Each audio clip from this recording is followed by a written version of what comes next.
All right. So what are some of the things you guys have tried? David, you said you had success with the nightly rate of $9 for the garage. What do you mean? Were you just charging for parking?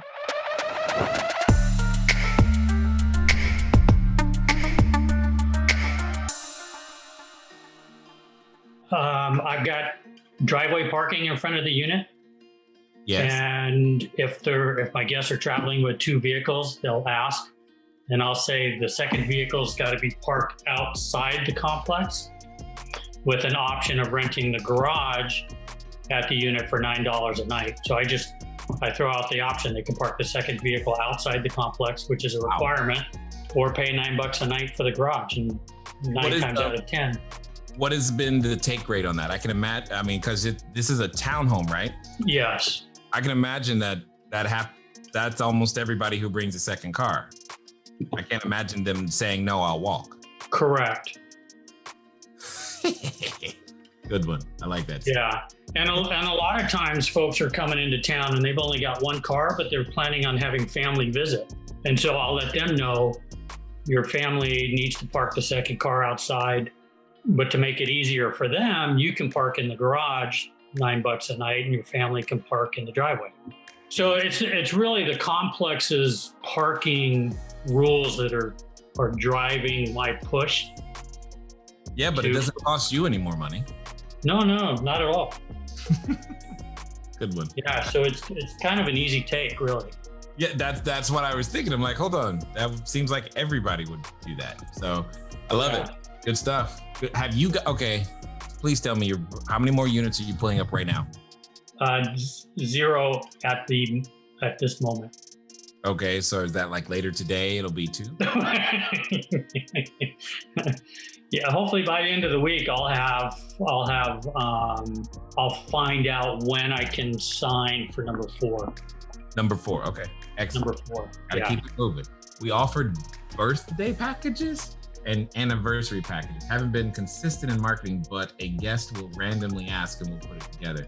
Interesting. Ladero, tell me more about that. What's in your birthday package and what are you able to sell it for? Like how many dollars? Hey Jay, can you hear me? Oh yeah, there you go. Yeah. I'm on my iPad and I'm getting ready to go look at a property. But of course you are. Of course, I have 6 leases I need to sign before next month. Trying to grow. So with us, when we offer those packages, it was just the first few times it was for the birthday ones. It was, I'm trying to remember, a few balloons. I mean, nothing special. A few balloons, some paper plates, decor stuff like that, because I'm the artsy type person. And for the anniversary package, it was a vase of roses, some chocolates, and things like that. We just tell the guys or whoever's booking, like, hey, these are a few things we can offer. And then we send them a link to a place to order a cake made by one of my friends. And so she'll bake the cake, put whatever they want on it. Appropriate or inappropriate, but... and then we'll have somebody from our team go ahead and just drop it off. But the last person we did it to, we charged them $120 in total for us, because I actually made the run. It was like $40 for me to go pick everything up.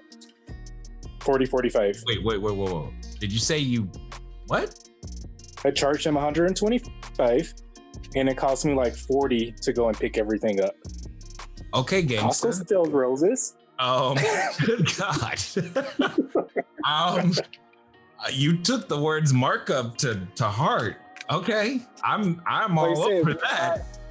We're not super consistent in marketing it. Why not? They've asked for it because we just haven't. It's one of those things I'm getting in place, right? But yeah, it was nice because that 225 was like 2 extra nights or something like that. So right, bro, you need to automate that. If that, good God, I'm stumbling. I would have. You need to automate that inside smart. Just write a sentence for now. If that's all you got, write it and then let the your customer experience team handle that. Could you not do that? Yeah, we totally can. Dude, wow. I did. Wow. 300. Well. Okay, let me know when you come up with another idea. I like that one. Angela's that person. I just take what she does. Oh my goodness. Okay, so Angela, you said the one package I offered was a success, but I haven't offered more since because I don't like money. What are you talking about? I just had a thought this morning about offering HelloFresh to long-term guests. There you go. But I have a question about the mall thing. Oh, Mail. the delivery. Oh, mail. Sorry. Got it. Go for it. What's the question? Well, we are advised, for good reason, not to allow mail to the unit. Yeah, HelloFresh the mail's gonna would be come to you, mail. not to them. But okay, hold on, let me think. Because have you done HelloFresh? So HelloFresh, I would give them you get these free boxes when you order it yourself. So I would give them the free box so that they can order. I haven't even thought this through yet. So Okay, so here's what I'm saying. Regardless of wherever it's coming from, who's your runner?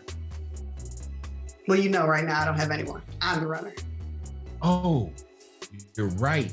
Hold on. I met a person on Clubhouse that I was going to connect you to. Yeah, you gave me your name. I just need her contact info. Okay, good. I'm glad I gave you her name because I totally forgot who it was. So send that back to me and I'll do my best to get you two connected for this very reason. Because this is one of those things how you can leverage the time your runner has in multiple ways to create additional revenue. That's all I'm saying. So where the stuff gets delivered is immaterial as much as that the runner drops it off. Do you hear where I'm going with that? Mm-hmm. Yeah, that's what's important. And then you'll be able to change or mark up or do whatever you need to do. But my point is, I agree with you 1000% on how that needs that's a great idea. So especially with the nurses, because they especially if they've got that late shift, they're tired, so it's a great idea. I would just definitely get the rest of the system in place with your runner so that you can take advantage of that because you're leaving money on the table, and I think you know that. But yeah, does that make sense? Yeah, totally. Cool. How much were you thinking of marking it up? Because apparently 300% is possible according to Daryl. So I'm just curious. I will follow Daryl's lead. I know, right? Dude, that's straight gangsta. Love it. I would have never said that. Never. Whoa, Wendy, how did you have success with the mid-state cleaning right now? Because we can't sell them to save our life right now. We sure did. We just sold 3 weekly cleanings for $350. And I think like way more than what they cost you. Yeah, they only cost us $80 a piece. See, girl, that's just 200%. It's not that bad. That's not that bad. Yeah, but back up though, because I was gonna mention this because Jake kind of blew through it, and I want everybody to hear this on the consistency thing.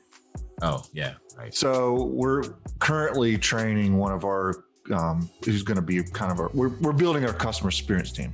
That person sold the cleanings with our help, and they sold an early check-in for $100. So they're paying for themselves at this point. If we had somebody there constantly, it's kind of like when you go to the gas station and you get gas and it says, do you want a car wash? Yes or no?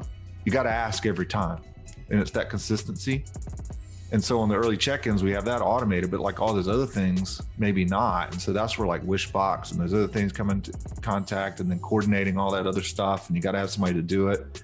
And that kind of clicked with us this week because, hey man, they made us money. It's not a cost center. It's more of a revenue center.